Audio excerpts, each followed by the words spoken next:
Un autre type d'exercice que votre thérapeute risque de vous encourager à faire, c'est des exercices de type interroger l'environnement ou élargir la bande passante.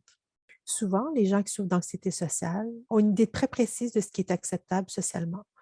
Par exemple, penser qu'on ne doit jamais rougir, qu'on doit sembler à l'aise en tout temps, qu'on doit s'exprimer de façon spirituelle, dire des choses intelligentes, toujours avoir les cheveux bien en place, ce qui nous amène à être très stressés lorsqu'on sort dans une situation sociale parce qu'on doit agir de façon parfaite, ce qui est impossible pour un être humain, puisque les êtres humains ne sont pas parfaits. Donc, on doit se mettre dans des situations où on se met à risque d'être ridicule. Certains thérapeutes parlent même de shame attacking exercises ou d'exercices attaquant la honte. On va donc encourager le patient à agir de façon inacceptable et d'observer la réaction des autres. Par exemple, de parler et de faire des pauses ou de dire des ou quelqu'un qui a peur de suer parce qu'il est très anxieux peut mettre de l'eau en dessous de ses aisselles. Et par exemple, s'il va dans un magasin, commencer à pointer des choses pour dire: J'aimerais ce paquet de cigarettes, puis observer la réaction du caissier.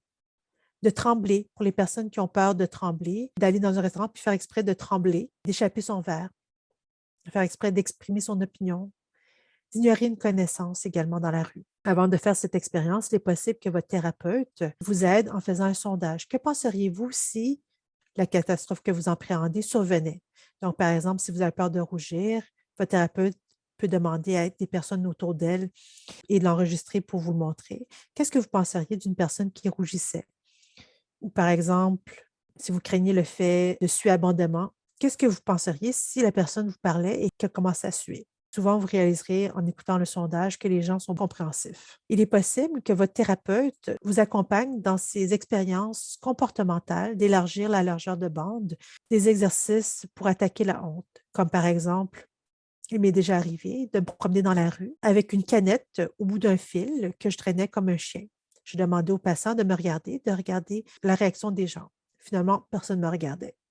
Ou par exemple, pour une personne qui avait peur de faire une attaque de panique, de rougir et suer, j'ai mis du rouge sur mon visage, de l'eau également le long de mon visage et je me suis promenée très rapidement dans la clinique. J'ai demandé à ma patiente de regarder la réaction des autres. Finalement, personne ne me regardait. Pour un autre patient qui craignait beaucoup de trembler, en tenant un verre, on est allé dans un café et j'ai pris un verre et je me suis mis à trembler. Je lui ai demandé de regarder les gens autour de nous et de voir leur réaction. Personne ne me regardait. Ou si quelqu'un me regardait, il regardait brièvement, puis il retournait à ce qu'il faisait. Habituellement, les gens ne portent pas vraiment attention aux autres. On est souvent la star de notre propre film. On est beaucoup plus absorbé par ce qu'on fait que ce que les autres font. Et on est beaucoup plus sévère envers nous-mêmes, habituellement, qu'envers les autres. Habituellement, en fait, la démonstration de vulnérabilité est quelque chose qui rapproche les gens. C'est difficile de se sentir proche de quelqu'un qui est parfait, alors que si on peut partager des vulnérabilités, des imperfections, ça permet de rapprocher les gens. Un exemple de sondage que j'ai fait avant de faire des exercices d'exposition par rapport au bégaiement, c'est de demander aux gens autour de moi pourquoi on bégaye. Mon patient pensait que s'il bégayait, on penserait qu'il était stupide, qu'il n'était pas confiant en lui. Et les gens ont plutôt répondu par excitation, par nervosité, lorsqu'on oublie ce qu'on veut dire. La deuxième question, que penseriez-vous d'une personne qui bégaye? Rien, la sympathie, ça dépend du contexte. Il est probablement confus dans cette situation. Est-ce que vous auriez une mauvaise opinion de quelqu'un qui bégaye? Les gens ont répondu non. Suite à ce sondage, c'était plus facile pour le patient de rentrer dans une situation et de faire exprès de bégayer.